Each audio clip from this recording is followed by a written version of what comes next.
ನಾನು ನಿಮಗೆ ಗೂಗಲ್ ಫಾರ್ಮ್ನ ಯಾವ ರೀತಿ ಕ್ರಿಯೇಟ್ ಮಾಡೋದು, ಮತ್ತು ಈ ಒಂದು ಕರೋನಾ ಸಮಯದಲ್ಲಿ ಲೆಕ್ಚರರ್ಸ್ ಆಗಿರ್ಬೋದು ಇವರು ಯಾವ ರೀತಿ ತಮ್ಮ ವಿದ್ಯಾರ್ಥಿಗಳಿಗೆ ಕ್ವಿಜ್ ಅಂತ ಮಾಡಿ ಮತ್ತು ಎಕ್ಸಾಮ್ ಥರ ಟೆಸ್ಟ್ ಥರ ಕಂಡಕ್ಟ್ ಮಾಡಿ ಯಾವ ರೀತಿ ಒಂದು ಈ ಕ್ವಿಜ್ನ ಏರ್ಪಡಿಸ್ತಾರೆ ಅನ್ನೋದ, ಮತ್ತು ಆ ಈ ಕ್ವಿಜ್ನ ಅಟೆಂಡ್ ಮಾಡಿರೋರಿಗೆ ಆಟೋಮೆಟಿಕ್ ಸರ್ಟಿಫಿಕೇಟ್ ಯಾವ ರೀತಿ ಜನರೇಟ್ ಮಾಡೋದು ಅನ್ನೋದನ್ನ ಅದ್ರ ಬಗ್ಗೆ ಸಂಪೂರ್ಣವಾಗಿ ಈ ವಿಡಿಯೋದಲ್ಲಿ ತಿಳಿಸ್ಕೊಡ್ತೀನಿ. ಈ ವಿಡಿಯೋನ ಆದಷ್ಟು ಕೊನೆವರೆಗೂ ನೋಡಿ, ತುಂಬ ಇಂಟ್ರೆಸ್ಟಿಂಗ್ ಆಗಿರುತ್ತೆ. ಬನ್ನಿ ಒಂದು ವಿಡಿಯೋನ ಶುರು ಮಾಡೋಣ. ಮೊದಲಿಗೆ ನಿಮ್ಮ ಹತ್ರ ಜಿಮೇಲ್ ಅಕೌಂಟ್ ಅಂದಿರಬೇಕು. ಜಿಮೇಲ್ ಅಕೌಂಟ್ ಯಾರು ಇಲ್ಲ ಅವರು ಕ್ರಿಯೇಟ್ ಮಾಡ್ಕೊಳ್ಳಿ. ಒಂದು ಅಕೌಂಟ್ನ ನಿಮ್ಮ ಜಿಮೇಲ್ ಅಕೌಂಟ್ ಇದ್ದರೆ ಯಾವ ಅಕೌಂಟಲ್ಲಿ ಸೈನ್ ಇನ್ ಆಗಬೇಕಂತ ನೀವು ಕ್ಲಿಕ್ ಮಾಡ್ಕೊಳ್ಳಿ. ಒಂದು ಅಕೌಂಟ್ನ ಓಪನ್ ಮಾಡ್ಕೊಳ್ಳಿ.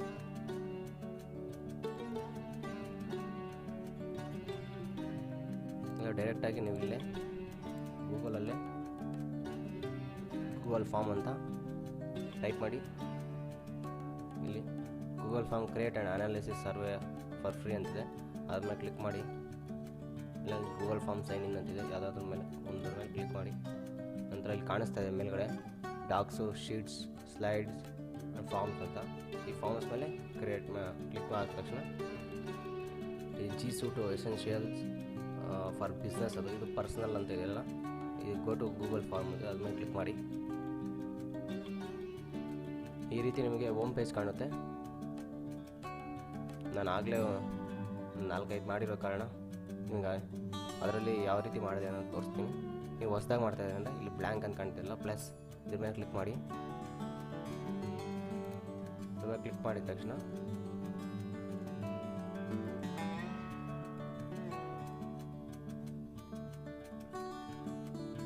ನಿಮ್ಗೆ ಈ ರೀತಿಯ ಒಂದು ವಿಂಡೋ ಕಾಣುತ್ತೆ.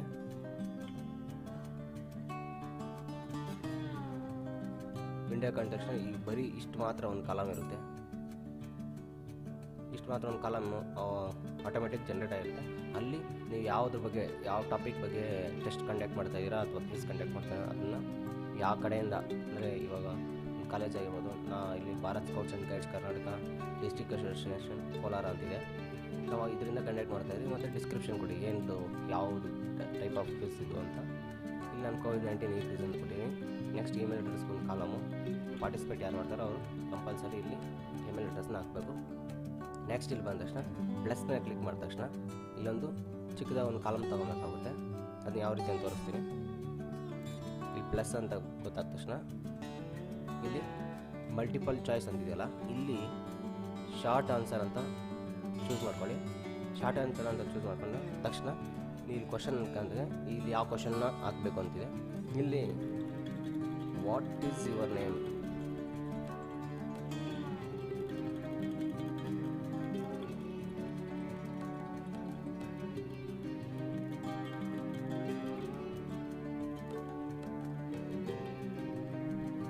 ಈ ಥರ ಟೈಪ್ ಮಾಡಿ ಬಿಟ್ಟರೆ ಅದು ಆಟೋಮೆಟಿಕ್ಕಾಗಿ ಸೇವ್ ಆಗಿರ್ತದೆ.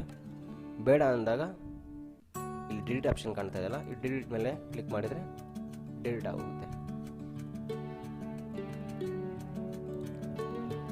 ಈ ರೀತಿ ನೆಕ್ಸ್ಟ್ ಕ್ವಶನ್ಸು, ನೆಕ್ಸ್ಟ್ ಯಾವ ರೀತಿ ಕ್ವಶನ್ಸು ಅದನ್ನು ನೀವು ಪ್ರಿಪೇರ್ ಮಾಡ್ಕೊಂಡಿರೋ ಕ್ವಶನ್ಸ್ನ ಯಾವ ರೀತಿ ಇಲ್ಲಿ ಟೈಪ್ ಮಾಡಬೇಕಾದ್ರೆ ಇಲ್ಲಿ ಸೇಮ್ ಇಲ್ಲಿ ಪ್ಲಸ್ ಮಾರ್ಕ್ ಕಾಣ್ತಾ ಇದೆಯಲ್ಲ, ಪ್ಲಸ್ ಮಾರ್ಕ್ ಮೇಲೆ ಕ್ಲಿಕ್ ಮಾಡಿದ ತಕ್ಷಣ ಮತ್ತು ಇಲ್ಲಿ ಶಾರ್ಟ್ ಆನ್ಸರ್, ಮಲ್ಟಿಪಲ್ ಚಾಯ್ಸಾ, ಡ್ರಾಪ್ ಡೌನ್, ಫೈಲ್ ಅಪ್ಲೋಡ್ ಮಾಡೋದಾ, linear scale, multiple choice grid ಅಂತೆಲ್ಲ ಇದೆ.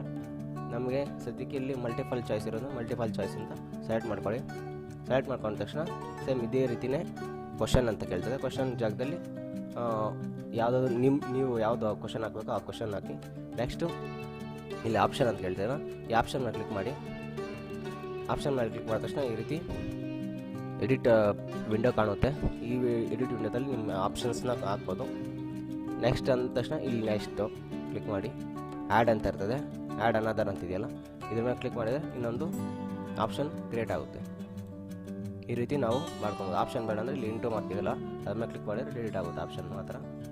ಮತ್ತು ಈ ಒಂದು ಕ್ವಶನ್ಗೆ ಉತ್ತರ ಯಾವ ರೀತಿ ನಮಗೆ ಸರಿ ಅನಿಸುತ್ತೆ ಅಂದರೆ ರಿಸಲ್ಟ್ ಯಾವ ರೀತಿ ಕೊಡಬೇಕು ಈ ಒಂದು ಕ್ವಶನ್ಗೆ ಅಂದರೆ ಇಲ್ಲಿ ಆನ್ಸರ್ ಕೀ ಅಂತಿದೆ, ಅದ್ರ ಮೇಲೆ ಕ್ಲಿಕ್ ಮಾಡಿ ಇಲ್ಲಿ ಟಿಕ್ ಮಾಡಬೇಕು. ಇವಾಗ ಇದು 4% ಕ್ಲೋರಿನ್ ಸೊಲ್ಯೂಷನ್ನ ಅದ್ರ ಮೇಲೆ ಕ್ಲಿಕ್ ಮಾಡಿದರೆ ನಿಮಗೆ ಗ್ರೀನ್ ಟಿಕ್ ಬರುತ್ತೆ. ನಾನು ಇಲ್ಲಿ ಟಿಕ್ ಮಾಡಿದ್ದೀನಿ 1% ಹೈಡ್ರೋಕ್ಲೋರಿನ್ ಸೊಲ್ಯೂಷನ್ ಅಂತ, ಅದು ಗ್ರೀನ್ ಟಿಕ್ ಬಂದಿದೆ. ಮತ್ತು ಇಲ್ಲಿ ಫೀಡ್ಬ್ಯಾಕ್ ಫಾರ್ ಕರೆಕ್ಟ್ ಆನ್ಸರ್ ಅಂತಿದೆ. ಇದ್ರ ಮೇಲೆ ಇಲ್ಲಿ ಹೋಗಿ ನೀವು ಇಲ್ಲಿ ಎಡಿಟ್ ಕಾಣಿಸ್ತಾ ಇದೆಯಲ್ಲ ಆಪ್ಷನ್, ಇದ್ರ ಮೇಲೆ ಕ್ಲಿಕ್ ಮಾಡಿದರೆ ನೀವು ಇಲ್ಲಿ ಟೈಪ್ ಮಾಡ್ಬೋದು ಸ್ವಂತದಾಗಿ. ಮತ್ತು ಅದಾದ ತಕ್ಷಣ ಇಲ್ಲಿ ಡನ್ ಅಂತ ಕೊಟ್ಟರೆ ಆ ಒಂದು ಉತ್ತರ ಈ ಪ್ರಶ್ನೆಗೆ ಸೇವ್ ಆಗಿರ್ತದೆ. ಆವಾಗ ನಿಮ್ಮ ಪಾರ್ಟಿಸಿಪೆಂಟ್ಸ್ ಯಾರಾದರೂ ಪಾರ್ಟಿಸಿಪೇಟ್ ಮಾಡಿದಾಗ ಆಟೋಮೆಟಿಕ್ಕಾಗಿ ಆ ಒಂದು ರಿಸಲ್ಟ್ ಜನ್ರೇಟ್ ಆಗುತ್ತೆ. ಅದೇ ರೀತಿ ನೆಕ್ಸ್ಟ್ ಆ್ಯಡ್ ಅಂತ ಕೊಡ್ತಾ ಇದ್ದರೆ ಇನ್ನೊಂದು ವಿಂಡೋ ಬರುತ್ತೆ, ಅಲ್ಲೂ ಸೇಮ್ ಇದೇ ರೀತಿಯೇ ಮಾಡ್ಕೊಂಡು ಹೋಗೋದು. ಎಷ್ಟು ಕ್ವಶನ್ಸ್ ಬೇಕೋ ಅಷ್ಟು ಕ್ವಶನ್ಸು. ನೆಕ್ಸ್ಟು ನಿಮ್ಗೆ ಇನ್ನೊಂದು ವಿಷಯ ಹೇಳೋದು ಮತ್ತೆ, ಮೊದಲಿಗೆ ಆನ್ಸರ್ ಕೀ ಮೇಲೆ ಕ್ಲಿಕ್ ಮಾಡ್ತೀರಾ, ಅಂತ ಯಾವ ಆಪ್ಷನ್ ಕರೆಕ್ಟ್ ಇದೆ ಅನ್ನೋದನ್ನ ಟಿಕ್ ಮಾಡ್ತೀರಾ. ಟಿಕ್ ಆದ ತಕ್ಷಣ ನೆಕ್ಸ್ಟ್ ಇಲ್ಲಿ ಫೀಡ್ಬ್ಯಾಕ್ ಕೊಡ್ತೀರಾ, ಎಡಿಟ್ ಆಪ್ಷನ್ ಬಂದು ಫೀಡ್ಬ್ಯಾಕ್ ಕೊಡ್ತೀರಾ ಆ ಒಂದು ಆನ್ಸರು ಯಾವುದು ಅಂತ. ಮತ್ತು ಇಲ್ಲಿ ಪಾಯಿಂಟ್ಸ್ ಅಂತ ಕಾಣಿಸ್ತಾ ಇದೆಯಲ್ಲ, ಈ ಪಾಯಿಂಟ್ಸ್ ಹತ್ರ ಬಂದು ಎಷ್ಟು ಮಾರ್ಕ್ಸು ಎಷ್ಟು ಅಂಕಗಳು ಈ ಒಂದು ಪ್ರಶ್ನೆಗೆ ಅಂತ ಇಲ್ಲಿ ನಮೂದಿಸ್ತೀರಾ. ನಂತರ ಇಲ್ಲಿ ಡನ್ ಅಂತ ಕೊಟ್ಟರೆ ನಿಮ್ಮ ಒಂದು ಪ್ರಶ್ನೆಗೆ ಉತ್ತರ ಸೇವ್ ಆಗಿರ್ತದೆ. ಅದೇ ರೀತಿಯೇ ನೀವು ಉಳಿದಂಥ ಪ್ರಶ್ನೆಗಳಿಗೆಲ್ಲ ಅದೇ ರೀತಿ ಮಾಡ್ತಾ ಹೋಗಬೇಕು. ನಾನಿಲ್ಲಿ ಸುಮಾರು 10 ಪ್ರಶ್ನೆಗಳು ಕೊಟ್ಟಿದ್ದೀನಿ. ಇದಾದ ನಂತರ ಕೆಲವೊಂದು ಸೆಟ್ಟಿಂಗ್ಸ್ ನೋಡೋಣ. ಇಲ್ಲಿ ಕಾಣ್ತಾ ಇರ್ಬೋದು ನಿಮಗೆ ಆ್ಯಡ್ 1 ಅಂತ ಈ ಒಂದು ಆಪ್ಷನ್ನು ಇಲ್ಲಿ ಟೂಲ್ಸ್ ಸೆಟ್ಟಿಂಗ್ಸ್ ಪಕ್ಕದಲ್ಲೇ ಬಂದಿರುತ್ತೆ. ಒಂದು ವೇಳೆ ನಿಮಗೆ ಯಾರಿಗಾದ್ರೂ ಬಂದಿಲ್ಲ ಅಂದರೆ ಅದನ್ನು ನೀವು ಇಲ್ಲಿ ಹೋಗಿ ಇನ್ಸ್ಟಾಲ್ ಮಾಡ್ಕೊಬೇಕಾಗುತ್ತೆ ಆ್ಯಡ್ 1ನ.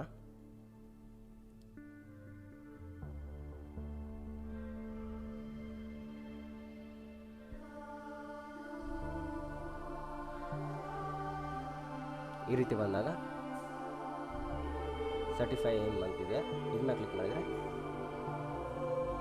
ಈ ರೀತಿಯ ಒಂದು ಅಪ್ಲಿಕೇಶನ್ನ ಕಾಣ್ತದೆ.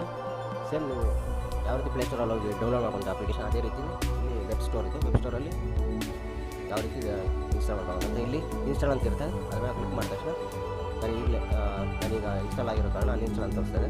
ಇದಾದ ತಕ್ಷಣ ಕೆಲವೊಂದು ಪರ್ಮಿಷನ್ ಹಾಕಿರುತ್ತೆ. ಒಂದು ಅಪ್ಲಿಕೇಶನ್ 35 ನಿಮ್ಮ ಗೂಗಲ್ ಅಕೌಂಟ್ಗೆ ಸಿಂಗಿನ್ ಆಗಬೇಕಂತ ಹೇಳಿದ್ರೆ 10 ಅಂತ ಕೊಡಿ. 10 ಅಂತ ಕೊಟ್ಟ ತಕ್ಷಣ ನೆಕ್ಸ್ಟ್ ಒಂದು ಕ್ವಿಸ್ನ ಸೆಟ್ಟಿಂಗ್ಸ್ನಲ್ಲಿ ಹೋಗೋದಂದರೆ ಕರೆಕ್ಟ್ ಇಮೇಲ್ ಅಡ್ರೆಸ್ ಅಲ್ಲಿ ಆವಾಗಲೇ ತೋರಿಸ್ತಿಲ್ಲ ಇಮೇಲ್ ಅಡ್ರೆಸ್ ಅಂತ ಒಂದು ವಿಂಡೋ ಇದೆ. ಆ ಒಂದು ವಿಂಡೋ ಬೇಕಾ ಬೇಡ ಅಂತ ಒಂದು ಕ್ಲಿಕ್ ಮಾಡಿ. ನೆಕ್ಸ್ಟು ಲಿಮಿಟ್ ಟು 1 ರೆಸ್ಪಾನ್ಸ್ ಅಂದರೆ ಒಂದು ಇಮೇಲ್ ಐ ಡಿಯಲ್ಲಿ ಒಬ್ಬರು ಯಾರಾದರೂ ಮಾಡಿದ್ದಾರೆ ಅಂದರೆ ನೆಕ್ಸ್ಟು ಅವರು ಮತ್ತೆ ಅದೇ ಐ ಡಿ ಮೂಲಕ ಈ ಒಂದು ಟೆಸ್ಟ್ಗೆ ಎಂಟ್ರ್ ಆಗೋಂಗಿಲ್ಲ. ಅದಕ್ಕೆ ಈ ಒಂದು ಕ್ಲಿಕ್ ಮಾಡಿದ್ದೀನಿ. ಇದು ಬೇಡ ಅಂದರೆ ತೆಗೀರಿ, ನಾನು ಬೇಕಂದಿದ್ದಕ್ಕೆ ಹಾಕಿದ್ದೀನಿ. ಮತ್ತು ರೆಸ್ಪಾಂಡೆಂಟ್ ಸ್ಕ್ಯಾನ್ ಅಂದರೆ ಇವು ಯಾರೋ ಈ ಒಂದು ಟೆಸ್ಟ್ನ ತೊಗೊಂಡಿರ್ತಾರೋ ಅವರು ಎಡಿಟ್ ಆಫ್ಟರ್ ಸಬ್ಮಿಟ್ ಅಂದರೆ ಅವರು ಎಲ್ಲ ಟೆಸ್ಟ್ ಎಲ್ಲ ಕಂಡಕ್ಟ್ ಆದ ತಕ್ಷಣ ಆದಮೇಲೆ ಮತ್ತೆ ಎಡಿಟ್ ಮಾಡಿ ಮತ್ತೆ ಅವರು ಈ ಒಂದು ಟೆಸ್ಟ್ಗೆ ತೊಗೊಬೋದಾ ಅಂತಿದೆ. ನಾನು ಅದಕ್ಕೆ ಟಿಕ್ ಕೊಟ್ಟಿಲ್ಲ. C summary charts and text response ಒಂದು ರಿಸಲ್ಟ್ ಮಾತ್ರ ನೋಡಲಿಕ್ಕೆ ಒಂದು ಅವಕಾಶ ಮಾಡಿಕೊಟ್ಟಿದ್ದೀನಿ. ಮತ್ತು ಪ್ರೆಸೆಂಟೇಷನ್ ಶೋ ಪ್ರೋಗ್ರೆಸ್ ಬಾರ್,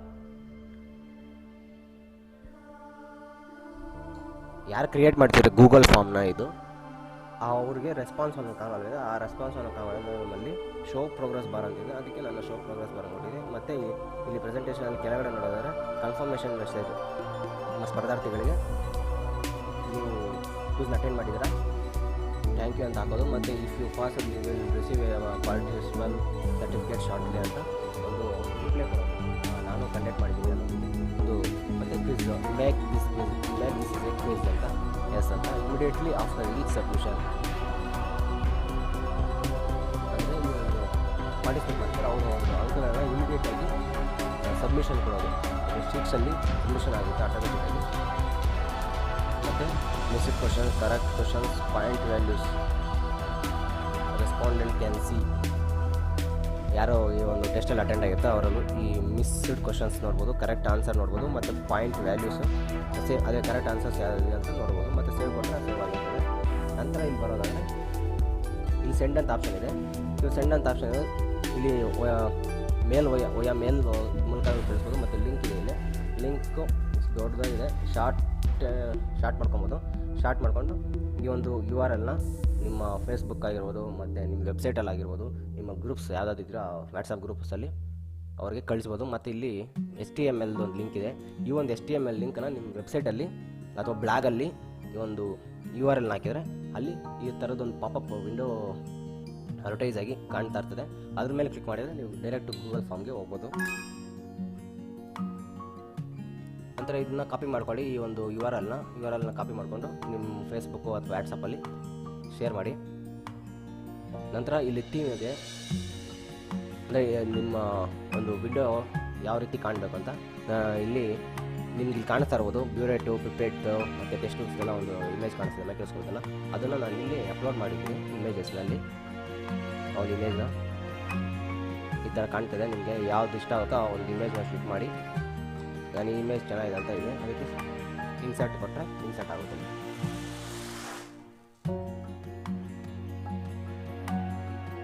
ಮತ್ತು ಈ ಒಂದು ವಿಂಡೋ ಇದೆಯಲ್ಲ, ಅದ್ರ ಕಲರ್ ಯಾವ್ದು ಬೇಕು, ಬ್ರೌನ್, ಗ್ರೀನ್, ವೈಟ್, ಪಿಂಕ್ ಯಾವ್ದು ಬೇಕೋ ಅದನ್ನು ತೊಗೊಳ್ಳಿ.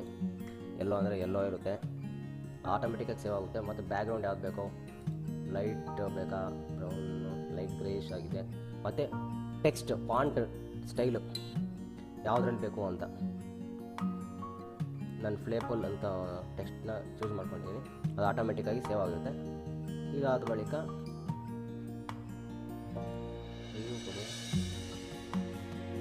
ರಿವ್ಯೂ ಕೊಟ್ಟ ತಕ್ಷಣ ನಿಮ್ಮ ಸ್ಪರ್ಧಾರ್ಥಿಗಳಿಗೆ ಯಾವ ರೀತಿ ಈ ಒಂದು ಫಿಸ್ ಫಾರ್ಮ್ ಹೋಗಿರುತ್ತೆ, ಗೂಗಲ್ ಫಾರ್ಮ್ ಯಾವ ರೀತಿ ಹೋಗಿರುತ್ತೆ ಅಂತ ನಿಮಗೆ ಮುನ್ನೋಟ ಇಲ್ಲಿ ತೋರಿಸುತ್ತೆ.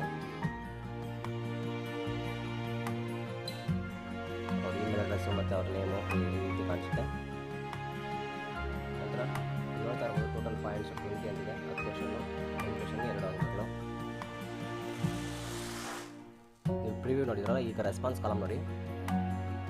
ಇವನ್ ರೆಸ್ಪಾನ್ಸ್ ಕಾಲಮಲ್ಲಿ ಇಲ್ಲಿ ಕಾಣ್ತಾ ಉಂಟಲ್ಲ ಗ್ರೀನ್ ಮತ್ತು ಪ್ಲಸ್ ಮಾರ್ಕ್, ಅದ್ರ ಮೇಲೆ ಕ್ಲಿಕ್ ಮಾಡಿದರೆ ಗೂಗಲ್ ಶೀಟ್ಸ್ ಫಾರ್ಮ್ ಓಪನ್ ಆಗುತ್ತೆ. ಈ ಒಂದು ಗೂಗಲ್ ಶೀಟ್ಸ್ ಫಾರ್ಮಲ್ಲಿ ಯಾರು ರೆಸ್ಪಾನ್ಸ್ ಮಾಡಿದ್ದಾರೆ ಅವರೊಂದು ಸ್ಟ್ಯಾಟಿಕ್ಸು ನಿಮಗೆ ಈ ಆಟೋಮೆಟಿಕ್ಕಾಗಿ ಈ ಶೀಟಲ್ಲಿ ಅಪ್ಡೇಟ್ ಆಗ್ತಾ ಹೋಗ್ತಾ ಇರ್ತದೆ. ಮತ್ತು ಅದೊಂದು ಸರ್ಟಿಫಿಕೇಟ್ ID ಸಹ ಎಲ್ಲ ಇದರಲ್ಲಿ ಜನ್ರೇಟ್ ಆಗ್ತಾ ಇರ್ತದೆ. ಮತ್ತು ಎಷ್ಟು ಕ್ವಶನ್ಗೆ ಯಾವ ಕ್ವಶನ್ಗೆ ಅವ್ರು ಆನ್ಸರ್ ಮಾಡಿದ್ದಾರೆ, ಯಾವ ಕ್ವಶನ್ ಇದಾದ ಬಳಿಕ ಸಮ್ಮರಿ ನೋಡ್ಬೋದಲ್ಲ, ಇಲ್ಲಿ ಬಾರ್ ಅವಾಗ ಹೇಳಿದ್ದಲ್ಲ ಆ ಒಂದು ಬಾರ್ ಇಲ್ಲಿ ಕಾಣಿಸ್ತಿದೆ, ರಿಸಲ್ಟಿಂಗ್ ಬಾರು. ಸಮ್ಮರಿ ನೋಡ್ಬೋದು, ಇಲ್ಲಿ ಎಷ್ಟು ಜನ ಪಾರ್ಟಿಸಿಪೇಟ್ ಮಾಡಿದ್ದಾರೆ, ಅದ್ರ ಬಗ್ಗೆ ಅವ್ರು ಯಾರ್ಯಾರು ಎಷ್ಟು ಸ್ಕೋರ್ ಮಾಡಿದ್ದಾರೆ ಅದು ಇಲ್ಲಿ ಗೊತ್ತಾಗ್ತಾ ಇದೆ.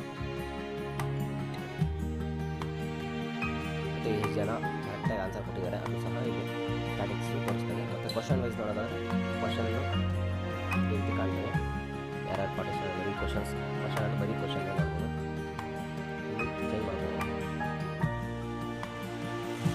ಕ್ವಶನ್ಸ್ ಎಷ್ಟು ನಾನು ಎಷ್ಟು ಕಂಡಕ್ಟ್ ಮಾಡಿದ್ನೋ ಆ ಕ್ವಶನ್ನ ಡೈರೆಕ್ಟಾಗಿ ನಾವು ಇಲ್ಲಿ ಚೂಸ್ ಮಾಡಿಕೊಂಡು ಆ ಒಂದು ಪ್ರಶ್ನೆಗೆ ಆನ್ಸರು ಯಾರು ಸರಿಯಾಗಿ ಉತ್ತರ ಕೊಟ್ಟಿದ್ದಾರೆ, ಯಾರು ತಪ್ಪ ಉತ್ತರ ಕೊಟ್ಟಿದ್ದಾರೆ ಅಂತ ಕಂಡುಹಿಡ್ಕೊಬೋದು. ನೆಕ್ಸ್ಟ್ ಇಂಡಿವಿಜುವಲ್ ಆಗಿ ನೋಡ್ತೀವಿ ಆದರೆ ಇಲ್ಲಿ ಇಂಡಿವಿಜುವಲ್ಲು ಒಂದು ಇಮೇಲ್ ಎಷ್ಟು ಯಾರು ರೆಸ್ಪಾನ್ಸ್ ಮಾಡಿದ್ರು ಯಾವುದಾದ್ರೂ ಒಂದು ಇಮೇಲ್ ಮೇಲೆ ಕ್ಲಿಕ್ ಮಾಡಿದ ಮೇಲೆ ಅವರು ಯಾರು ಯಾವ ರೀತಿ ಉತ್ತರ ಕೊಟ್ಟಿದ್ದಾರೆ ಅನ್ನೋದನ್ನ ನಾವು ಇಲ್ಲಿ ನೋಡ್ಬೋದು. ಇಲ್ಲಿ ಆ್ಯಡ್ 1 ಅಂತ ಇದೆಯಲ್ಲ ಅದನ್ನ ಕ್ಲಿಕ್ ಮಾಡಿ, ಇಲ್ಲಿ ಸರ್ಟಿಫೈ ಮೇಲೆ ಕ್ಲಿಕ್ ಮಾಡಿದ ತಕ್ಷಣ ಶೋ ಸರ್ಟಿಫೈ ಕಂಟ್ರೋಲ್ಸ್ ಅಂತಿದೆ, ಅದನ್ನ ಕ್ಲಿಕ್ ಮಾಡಿದ ತಕ್ಷಣ ಲೋಡಿಂಗ್ ಆಗುತ್ತೆ. ಈ ರೀತಿ ಇದಾದ ತಕ್ಷಣ ಇಲ್ಲಿ ಸರ್ಟಿಫಿಕೇಷನ್ ಇದು ಆನ್ ಅಂತಿದೆಯಲ್ಲ ಇದು ಆಫ್ ಅಂತ ಇರ್ತದೆ, ನೀವು ಇಲ್ಲಿ ಟರ್ನ್ ಆಫ್ ಅಂತಿದೆಯಲ್ಲ ಇಲ್ಲಿ ಹೋಗಿ ಟರ್ನ್ ಆನ್ ಅಂತಿರ್ತದೆ, ಅದನ್ನ ಕ್ಲಿಕ್ ಮಾಡಿದರೆ ಇಲ್ಲಿ ಸರ್ಟಿಫಿಕೇಷನ್ ಇಸ್ ಆನ್ ಅಂತ ತೋರಿಸ್ತದೆ. ನೆಕ್ಸ್ಟ್ ರೆಕಾರ್ಡ್ಸ್, ಸರ್ಟಿಫಿಕೇಟ್ಸ್ ರೆಕಾರ್ಡ್ಸನ್ನು ನೀವು ಎಷ್ಟು ಜನಕ್ಕೆ ಸರ್ಟಿಫಿಕೇಟ್ ಕೊಟ್ಟಿದ್ದಾರೆ ಎಕ್ಸೆಲ್ ಶೀಟಲ್ಲಿ ರೆಕಾರ್ಡ್ ಆಗಿರುತ್ತೆ, ಅದಕ್ಕಿಂತ ಮಾಹಿತಿ ಇಲ್ಲಿ ಪಡ್ಕೊಬೋದು. ಮತ್ತು ಈ ಒಂದು ಟೆಸ್ಟಲ್ಲಿ ಎಷ್ಟು ಪರ್ಸೆಂಟೇಜ್ಗೆ ಪಾಸಿಂಗ್ ಇರ್ತೀರಾ, 60%, 65 ಇಲ್ಲ 65 ಇಟ್ಟಿದ್ದೀನಿ.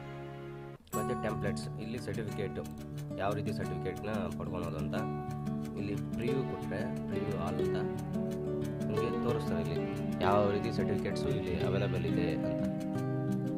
ಬ್ಲ್ಯಾಕ್ ಫ್ರೇಮು, ಬ್ರೌನ್ ಫ್ರೇಮು, ಈ ರೀತಿ ಸರ್ಟಿಫಿಕೇಟ್ನ ಕಾಣ್ಬೋದು. ನೀವು ಇದನ್ನು ಬೇಕಾದರೂ ಆಯ್ಕೆ ಮಾಡ್ಕೊಬೋದು, ಇಲ್ಲ ನಮ್ಗೆ ಬೇಡ ನಮ್ಮದೇ ಸ್ವಂತದ್ದು ನಾವು ಮಾಡ್ಕೊಂಡಿದ್ದೀವಿ ಅಂದರೆ ಇಲ್ಲಿ ಕಸ್ಟಮ್ ಅಂತ ಇರ್ತದೆ, ಯೂಸ್ ಕಸ್ಟಮ್ ಟೆಂಪ್ಲೇಟ್ಸ್ ಅಂತ ಅದನ್ನ ಕ್ಲಿಕ್ ಮಾಡಿದ ತಕ್ಷಣ ವಿಂಡೋ ಒಂದು ಓಪನ್ ಆಗುತ್ತೆ. ಇದರಲ್ಲಿ ಸೆಲೆಕ್ಟ್ ಮಾಡ್ಕೊಬೇಕು ಯಾವುದು ಸರ್ಟಿಫಿಕೇಟು ಅಂತ. ಇಲ್ಲಿ ಸೆಲೆಕ್ಟ್ ಎ ನ್ಯೂ ಫೈಲ್ ಅಂತಿದೆ, ಅದನ್ನು ಕ್ಲಿಕ್ ಮಾಡಿದರೆ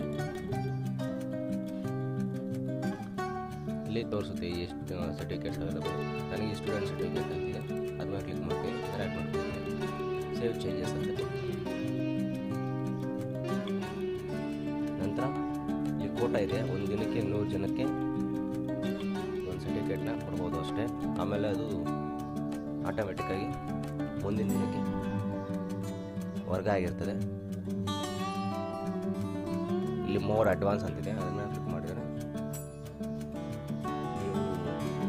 ಯಾವ ರೀತಿ ರಿಪ್ಲೈ ಕೊಡಬೇಕು ಅವರು ಎಕ್ಸಾಮ್ ಅಟೆಂಡ್ ಆದ ತಕ್ಷಣ ನಾವೇ ಟೈಪ್ ಮಾಡ್ಬೋದು. ಥ್ಯಾಂಕ್ ಯು ಫಾರ್ ಅಟೆಂಡಿಂಗ್ ಈ quiz. If you pass receive a printable certificate shortly ಅಂತ ನಾನು ಟೈಪ್ ಮಾಡಿದ್ದೀನಿ. ನಂತರ ಇಲ್ಲಿ ಯಾರು ಕಳಿಸ್ತಾ ಇದ್ದಾರೆ ಅಂದರೆ ನಾನು ಕಳಿಸ್ತಾ ಇದ್ದೀನಿ, ನನ್ನ ಹೆಸರು ಮತ್ತು ನನ್ನ ಇಮೇಲ್ ಐ ಡಿ ಮತ್ತು ಕಂಟೆಂಟ್ಸ್ ಆಫ್ ಎ ಬಾಡಿ. ಅದೇ ಈ ಒಂದು ಸರ್ಟಿಫಿಕೇಟ್ ಹೋಗುತ್ತಲ್ಲ, ಸರ್ಟಿಫಿಕೇಟ್ ಹೋದಾಗ congratulation you attended the quiz and give awareness about this pandemic virus ಇದ್ರ ಬಗ್ಗೆ ಅರಿವು ಮೂಡಿಸಿ ಅಂತ ಒಂದು ಸಂದೇಶ ಪಡೆದಿದ್ದೀನಿ. ಮತ್ತು ಇಲ್ಲಿ send as PDF or image ಅಂತಿದೆ, ನಾನು PDF ಅಂತ ಕೊಡ್ತೀನಿ. ಮತ್ತು ಶೇರ್ ಬಯ ಇಮೇಲ್ ಅಂತಿದೆ, ಗೂಗಲ್ ಡ್ರೈವ್ ಅಂತಿದೆ, ನಾನು ಇಮೇಲ್ ಅಂತ ಕೊಡ್ತೀನಿ. ಇಲ್ಲಿ ಸೇವ್ ಚೇಂಜಸ್ ಅಂತ ಕೊಡ್ತೀನಿ.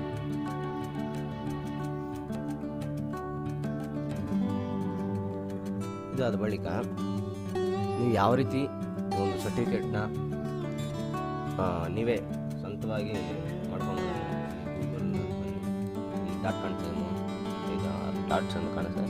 ಈ ಕೆಳಗಡೆ ಬಂದು ಇಲ್ಲಿ ಸ್ಲೈಡ್ಸ್ ಅಂತಿದೆ, ಸ್ಲೈಡ್ ಮೇಲೆ ಕ್ಲಿಕ್ ಮಾಡಿ. ಸ್ಲೈಡ್ ಮೇಲೆ ಕ್ಲಿಕ್ ಮಾಡಿದ ತಕ್ಷಣ ಈ ರೀತಿ ಒಂದು ಬ್ಲ್ಯಾಂಕ್ ಅಂತ ಕಾಣ್ತದೆ, ಬ್ಲ್ಯಾಂಕ್ ಅಥವಾ ಸ್ಟೂಡೆಂಟ್ ಸರ್ಟಿಫಿಕೇಟ್ ಅಂತಿದೆ, ಇಲ್ಲಿಂದ ಥರ ತೊಗೊಬೋದು.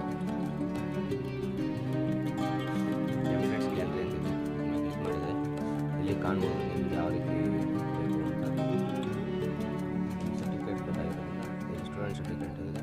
ಇದ್ರ ಮೇಲೆ ಕ್ಲಿಕ್ ಮಾಡಿ ಇದನ್ನ ನೀವು ಎಡಿಟ್ ಮಾಡ್ಕೊಬೋದು. ಇಲ್ಲ ನಾವು ಹೊಸದಾಗಿ ಮಾಡ್ತೀವಿ ಅಂದರೆ ಬ್ಲ್ಯಾಂಕಾಗಿ ಹೋಗಿ ಆಪ್ಷನ್ ಇದೆ, ಬ್ಲ್ಯಾಂಕ್ ಮೇಲೆ ಕ್ಲಿಕ್ ಮಾಡಿ ನೀವು ಯಾವ ರೀತಿ PPTಯಲ್ಲಿ ಯಾವ ರೀತಿ ಮಾಡ್ತೀರೋ ಅದೇ ರೀತಿಯೇ ಸೇಮ್ ಆಪ್ಷನ್ಸ್ ಇದರಲ್ಲಿ ಇರುತ್ತೆ, ನೀವು ಸೆಲೆಕ್ಟ್ ಮಾಡ್ಕೊಬೋದು. ನಾನು ಈ ರೀತಿ ಒಂದು ಸರ್ಟಿಫಿಕೇಟ್ನ ಮಾಡಿದ್ದೀನಿ.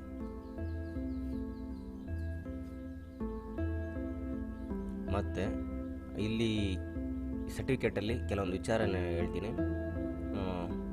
ಸರ್ಟಿಫಿಕೇಟಲ್ಲಿ ಯಾರು ಪಾರ್ಟಿಸಿಪೇಟ್ ಮಾಡಿರ್ತಾರೋ ಅವ್ರಿಗೆ ಸರ್ಟಿಫಿಕೇಟ್ ಕೊಡಬೇಕಾಗಿರ್ತಲ್ಲ, ಅವ್ರ ಹೆಸರನ್ನು ನೀವು ಹಾಕೋಕ್ಕಾಗಲ್ಲ, ಆಟೋಮೆಟಿಕ್ಕಾಗಿ ಜನ್ರೇಟ್ ಆಗಬೇಕಂದ್ರೆ ಇಲ್ಲಿ 2 ಬ್ರ್ಯಾಕೆಟ್ ಫ್ಲವರ್ ಬ್ರ್ಯಾಕೆಟ್ ಹಾಕಬೇಕಾಗುತ್ತೆ. ಪುಷ್ಪವಿರಾಮ ಅಂತ ಕನ್ನಡದಲ್ಲಿ 2 ಪುಷ್ಪವಿರಾಮ ಹಾಕಿದ ನಂತರ ಇಲ್ಲಿ ಫುಲ್ ನೇಮ್ ಅಂತ ಟೈಪ್ ಮಾಡಿ ನೆಕ್ಸ್ಟ್ ಅದೇ ರೀತಿಯೇ ಎನ್ಕ್ಲೋಸ್ ಮಾಡೋಕ್ಕಾಗುತ್ತೆ ಫ್ಲವರ್ ಬ್ರ್ಯಾಕೆಟಲ್ಲಿ.